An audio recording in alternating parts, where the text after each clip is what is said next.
Elias Thorne, the old librarian, loved books. He loved their smell, their feel, their secrets. The library was his haven. He knew every nook and cranny. Elias particularly enjoyed the forgotten corners. These held dusty, forgotten treasures.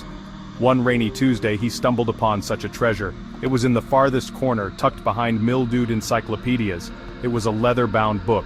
The leather was unlike anything Elias had ever felt. It was cool and smooth with a strange, almost reptilian texture. What's this? He carefully opened it.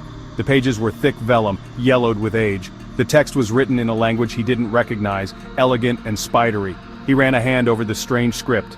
An image on the first page caught his eye. It depicted a dragon, wings outstretched, scales meticulously rendered. Elias realized with a jolt, the book was bound in dragonhide. He cautiously turned the pages. Most of the writing was indecipherable, but one sentence in bold, clear Latin stood out. "Speak the name," it read, "and they shall walk." Like something out of a children's fantasy novel. Still, the book emanated a strange aura, an undeniable power. Curiosity bubbled inside him. What harm could it do just to try? He thought of the most outlandish character from his recent readings, Sir Gareth, the noble knight from the Dragon Knight's Ballad. Elias cleared his throat and spoke the name aloud. Sir Gareth of Eldoria. The book grew warm beneath his fingertips. A low hum vibrated through the room. A blinding flash of light erupted from the book. Elias shielded his eyes. When he could see again, a figure stood before him. It was a man, tall and clad in shining armor. A sword hung at his side. He had a rugged, handsome face and a bewildered expression. By the gods, where am I? Who are you, good sir? I am Elias, and you are Sir Gareth, are you not? I am Sir Gareth, Knight of Eldoria, at your service. But where is Eldoria? And why does this building smell of old paper? Elias was about to explain when another idea struck him. This time he chose a character from a different sort of book. He muttered the name Scarlett O'Hara under his breath. The book pulsed with heat. Another flash of light, and there she was. Scarlett O'Hara, in all her Southern Belle glory. She wore a green velvet dress, her waist impossibly small. Her eyes, wide with confusion, took in the scene. Well, I declare, where on earth is this, and who are you two, gentlemen? Sir Gareth, for his part, seemed completely smitten. His eyes were wide with awe. My lady, your beauty rivals that of the sun. Scarlett, however, seemed unimpressed. She surveyed the library with a disdainful sniff. This place is dreadful. Where are the servants? And where, pray tell, can a lady get a decent cup of tea in this library?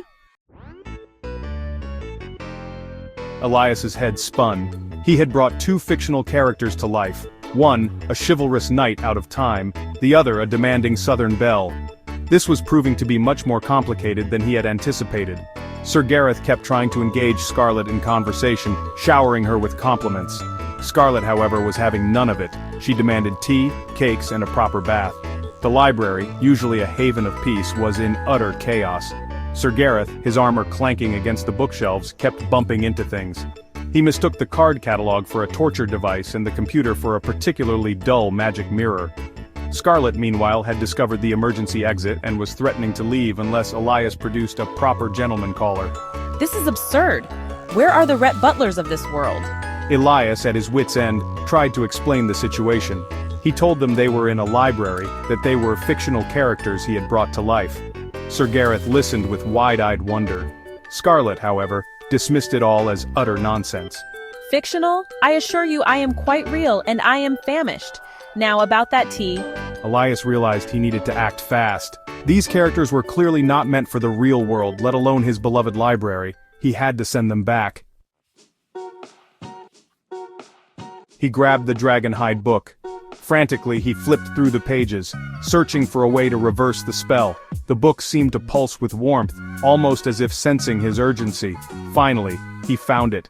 A single word in Latin, glowing faintly on the aged vellum, recede. He took a deep breath and spoke the word. The book flared with light, even brighter than before. Sir Gareth and Scarlett cried out, momentarily blinded. When the light faded, they were gone. Elias slumped back in his chair, his heart pounding. The library was silent again. The only sound was the gentle patter of rain against the windows.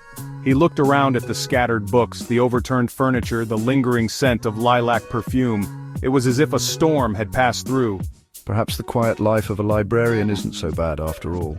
He glanced at the dragonhide book, still warm in his hands. He knew he should lock it away, forget all about it. but something, a spark of excitement, kept him from doing so. He carefully placed the book on his desk. It sat there, emanating an aura of power and mystery, a promise of future adventures for better or worse.